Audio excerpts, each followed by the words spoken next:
If there was one event that best defined the spirit of the greatest generation, it would have to be World War II. Americans today have a hard time understanding the threat that we faced. Easily, in fact, the enemy could have won, and for the first couple of years it looked like they were going to. We faced, after all, an alliance of major industrial world powers with a motive and means to conquer. After the attack on Pearl Harbor, people rushed to enlist in the military. Many of them even lied about their age so they could serve. At home, people united as never before. They built planes and tanks. They rationed. They collected scrap metal and grew victory gardens. It was the most determined effort in our history. And once again, we turned to music to affirm our faith and define what we were fighting for. We remembered our beginnings, the 18th century. It was a very different world then, a world of hereditary monarchs and a rigid class system. Privilege was limited to only a few. Some wondered, what if the true potential, the ideas, the talents, the industry, the dreams of all people were set free? What if every person had the right to be his or her best self? Wouldn't that mean a better life for everyone? Americans were the first to embrace and risk their lives for this radical new idea.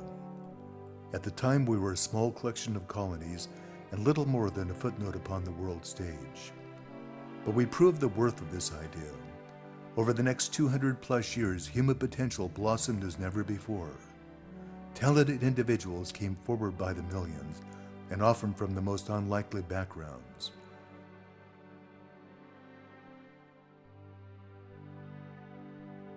Even some of our finest presidents were born into poverty.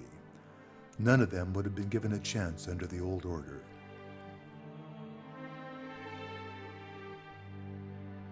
"1776 was the first spark in a worldwide revolution as other nations followed our example.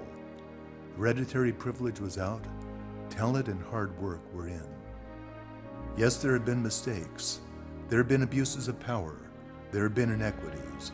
But the means to evolve was built into the system from the very beginning, because at the heart of a democracy is the collective conscience of its people." And who are these people, these Americans?